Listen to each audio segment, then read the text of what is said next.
Most business owners try to focus on 100 different things in their business, and that's why they find business so damn hard, have to work all day, and always feel behind. But the best entrepreneurs, well, they only focus on 4 systems. So in this video, I'm going to show you what those 4 systems are, why they're the most important systems for moving the needle in your business, and how to use them to dial in your focus and scale faster while working less. But first, I need to show you what a system actually is, because most people think a system is some sort of automation or SOP, and it's not. A system is a group of things which work together to create a certain outcome, which means it takes a form of input, processes, output, and then a feedback loop. So something happens, that's the input, that then triggers other things to happen, the processes which create a result, the output, and the efficiency of all of this provides a feedback loop which can then influence or change parts of the system. So if you take marketing, you might have the input of your target avatar as it determines your marketing. You need to talk to the right person for it to work. And in order to market, you might do a number of tasks like run ads. Therefore, ads are a process in your marketing system. And in marketing, the goal is to get leads. So leads are then the output, and you can use the performance of your ads and the number of leads you generate as feedback to improve the overall system. But the problem here is that most entrepreneurs wildly overcomplicate business. See, every single business on the planet only needs 2 things. It needs something to sell and needs someone to sell it to. The more things you sell to more people, the more you will grow. And for you to optimize this process so that you can grow faster without working every hour under the sun, there's only 4 systems that you need to build. And if you're finding business hard, and it depends entirely on you, one of the 4 systems either doesn't exist or has a bottleneck inside it which holds it back. So let me show you the first system, because this is one that if you master this, everything else in business will be 10 times easier. And the best way to explain this is, remember when you were 16 and you're applying for one of your first jobs? Well, imagine you're lucky to get that job, but you never applied to any openings. What's the chances of you getting hired? It's fucking 0. Well, most businesses act the same way. They want more customers, but they don't have a consistent way of getting more leads. They don't have a marketing system. So the first system that you need to build is a marketing system, which, yes, that sounds super obvious, but if you can't reliably predict how many qualified leads that you'll get this month, then you do not have a marketing system. And if you don't have one, you can't reliably grow, because for you to sell more things to more people, you need a way for those people to find out that you exist. And that's what marketing does. It gets people interested in buying from you. And most businesses just market whenever they feel like it. Sometimes they run ads, sometimes they send emails, sometimes they post content. It is inconsistent and it's unreliable, and therefore the amount of people interested in working with you is inconsistent and unreliable. And therefore the number of sales you get is inconsistent and unreliable. Now, how your marketing system needs to look will vary wildly depending on your business and your avatar. For example, there is no point doing email outreach to a local plumber. They're probably not checking their emails that often. It's not the right channel for that avatar. The main thing though is that you have 3 components. So you have attract to get attention. This could be ads, content, outreach, whatever. Obviously what you do depends on what your avatar is going to be most receptive to. You then have nurture. So this is where you warm them up, get them more interested in working with you. This again can be retargeting ads, content, emails via your newsletter if you have one. Again, depends on you and your business. And then finally, you have offer. This is your call to action. You're offering them the chance to work with you, telling them, hey, we sell this thing, click here if you want it. The thing about marketing is that all forms of marketing work, right? Otherwise they wouldn't exist. Content works, ads work, outreach works. It all works. The main thing is twofold. Firstly, that you have a process to attract, a process to nurture, and consistently put CTAs in your marketing to get them to take that next step. And secondly, that you choose a channel that your avatar is actually going to use, which brings us to the second system. And without this, well, your business is never going to grow. And I mean, never. So fuck it, let's just, let's stick with the job hunting analogy. Imagine, as business owners, it's a bit funny, but anyway, it works, okay? Imagine you applied for jobs and you started getting loads of replies and you were offered tons of interviews, but then you turn up to the interview and you're clueless as to how it works. So you wing it, you didn't prep, you didn't do anything, you just sort of panicked and you rambled about how your worst quality is that you're too patient or too hardworking. Well, obviously, you're not going to get the job.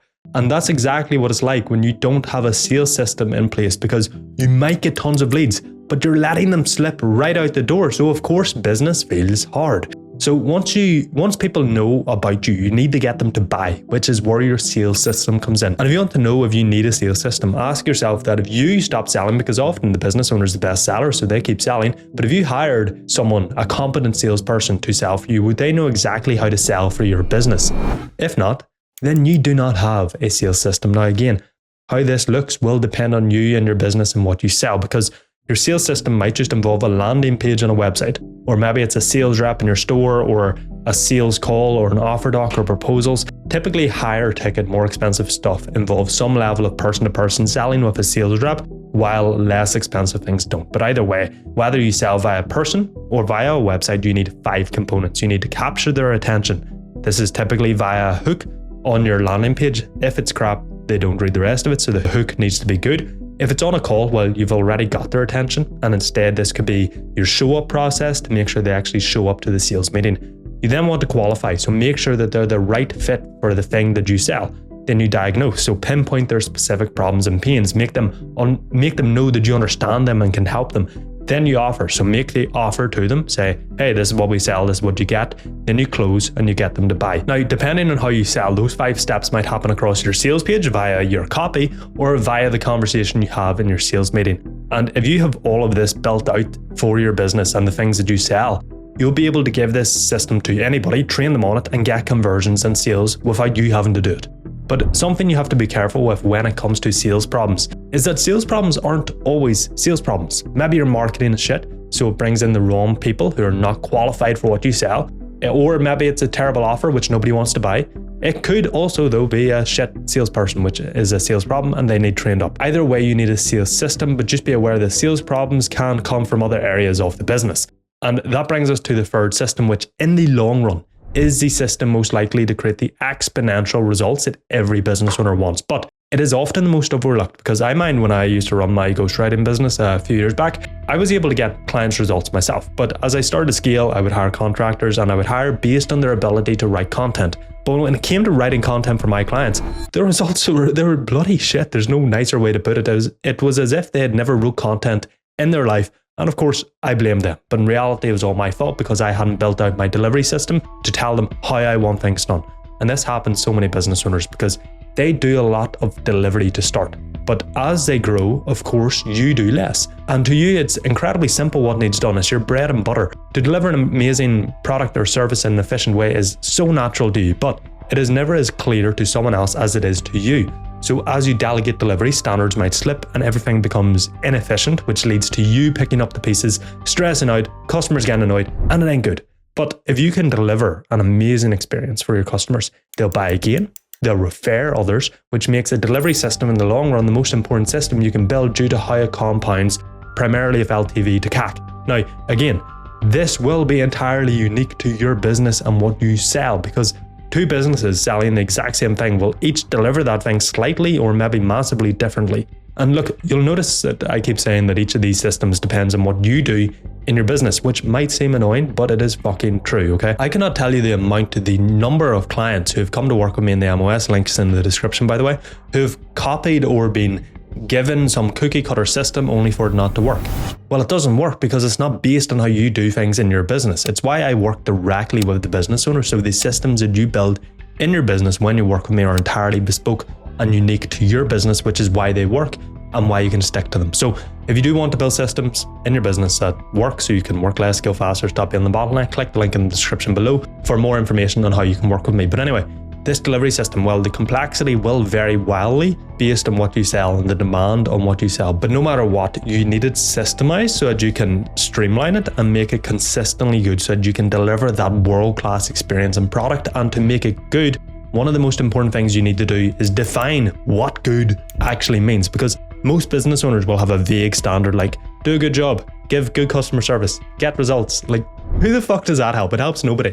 Instead, what you need to do is define the outputs that you're trying to achieve through delivery. So, for example, if you run a coaching business, it could be time to first client win, implementation rate, response times, whatever. If you run a construction company, maybe the goal is to keep a maximum defect rate or customer satisfaction or keep delays below a certain percentage. For e-com brands, you could do shipping time, return rate, repeat purchase percentage, LTV, whatever. It'll depend on you and your business, but get clear on what good looks like and then systemize how to achieve it so that your team can also achieve it. But here's the thing. Those three systems are all useless if you do not have this fourth system. So let me show you. See, when you started your business, the demand for what you sold was low because you were new. Not a lot of people knew about you or your business, etc., etc. And so the demand on your time was also low, relatively. But as you grew your business, as you grow, the demand increased, which meant the demand on your time also increased, which is when you'll have hired a few people, you'll have tried to delegate. What you'll probably have realized is that so much of the business still relies on you. And that's a problem because you only have so much time, which means you can't keep growing because your time can't keep up with the demand because your business still relies on you and you are the bottleneck. Well, the way you fix that so that you stop being the bottleneck and so that you can keep growing without working every hour under the sun is you build your operating system. This is how everything in the business happens so that it can happen without you doing it. So for your business to stop relying on you so it becomes scalable, you need to focus on 5 areas for your operating system. Firstly, we need to look at direction. So where are we going? This includes annual and quarterly goals, priorities, strategy, resource allocation. Again, can differ depending on the business and the scale. Secondly, ownership. So who owns what? Meaning you have your org structure, your roles, your decision rights, your accountability all clear and all documented. Then you've got execution. So how does work happen? You need processes, SOPs, delegation and project management. The 4th area then is cadence. So when do you coordinate? This includes weekly meetings, planning, reviews, one-to-ones, quarterly rocks. And then finally, you have information. So how do you know what's happening? So for this, you need clear KPIs, scorecards, financials, and feedback.